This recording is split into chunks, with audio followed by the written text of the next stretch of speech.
24-25 च्या आज अंदाजपत्रक आम्ही इथे सादर करत आहोत।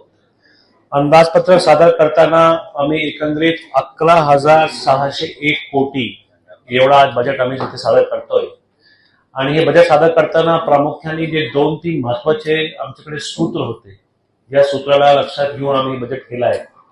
त्याच्यामध्ये पहिला सूत्र म्हणजे 23 गाव जो आमच्याकडे आले नवीन आले 2021 ला, त्याच्यामध्ये सर्वव्यापी विकास झाला पाहिजे, त्यासाठी एक भरीव तरतूद ते गावासाठी आम्ही ठेवण्यात आहे। या गावामध्ये पाण्याचा विषय असू द्या, ड्रेनेजचा विषय असू द्या, रस्त्यांचा विषय असू द्या, सगळ्यासाठी आम्ही या बजेटमध्ये तरतूद केली आहे। साधारणपणे 550 कोटी रुपये या 23 गावांसाठी आम्ही या बजेट ठेवलेले आहे।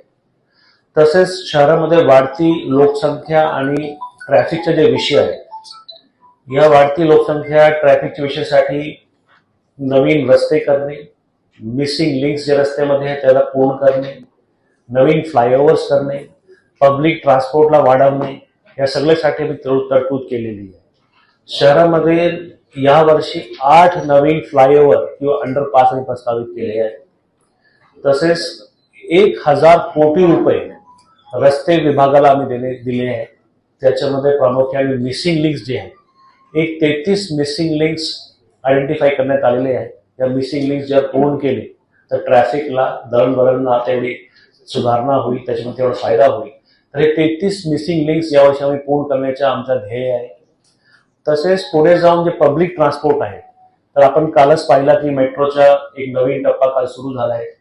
यावर्षी सुद्धा जे आमचा स्वारगेट आहे, ते स्वारगेट पासून शिवाजीनगर पर्यंत जे मंडई, बुधवार पेठ हे सगळे एरियाजमध्ये जे मेट्रो आहे, ते सुद्धा काम यावर्षी जून जुलै पर्यंत पूर्ण होईल। ते पण एक नवीन टप्पा सुरू होईल। तसेच पुढे जाऊन कात्रज ते स्वारगेट या काम सुद्धा यावर्षी मेट्रोचं सुरू होणार आहे। आणि खडकवासला हडपसर जे मेट्रोचं काम आहे, त्याच्या पण डीपीआर अप्रूव्ह झाला आहे, केंद्राकडे पण गेला आहे, तिकडे पण आता अप्रूव्हल प्रक्रियेमध्ये आहे, त्याचं पण सुद्धा काम यावर्षी सुरू होईल। तर मेट्रोचं जाळ जे आहे ते यावर्षी सुद्धा वाढणार आहे, पुढे जाऊन नवीन स्टेशन ऍड होणार आहे। तसेच जे आमची पीएमपीएल आहेत, पीएमपीएलला पण त्याचा ताफा वाढला पाहिजे, नवीन बसेस त्याच्यामध्ये आली पाहिजे। तर त्यासाठी 500 नवीन बसेस पीएमपीएल साठी सुद्धा आम्ही बजेटमध्ये ठेवली आहे।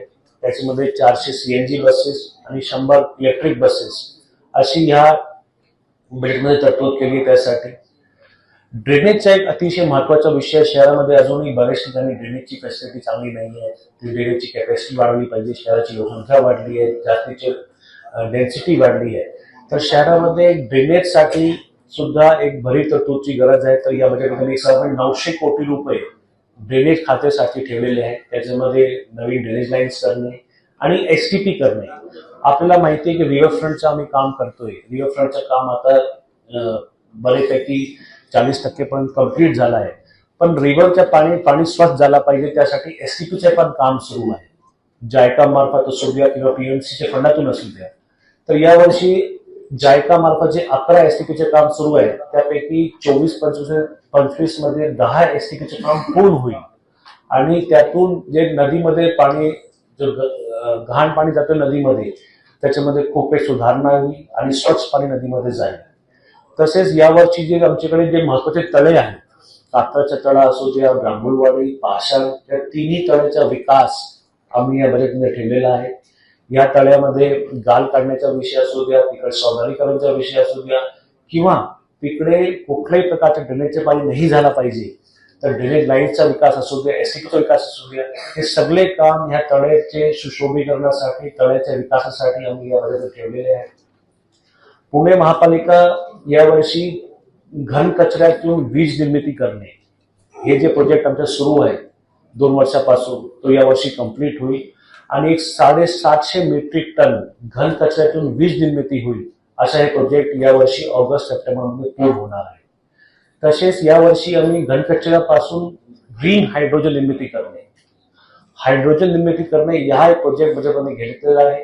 हायड्रोजनची निर्मिती झाल्यावर त्याचा वापर ठिकठिकाणी जे नवीन टेक्नॉलॉजी आहे त्याच्या मार्फत त्याचा वापर होणार आहे, असा एक नवीन प्रोजेक्ट यावर्षी आम्ही घेतलेला आहे।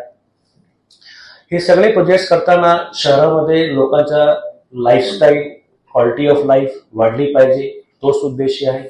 आणि जे पुणे शहर क्वालिटी ऑफ लिव्हिंग मध्ये देशात नंबर 1 आहे, ते देशामध्ये नंबर 1 राहिला पाहिजे, असा आमचा प्रयत्न आहे।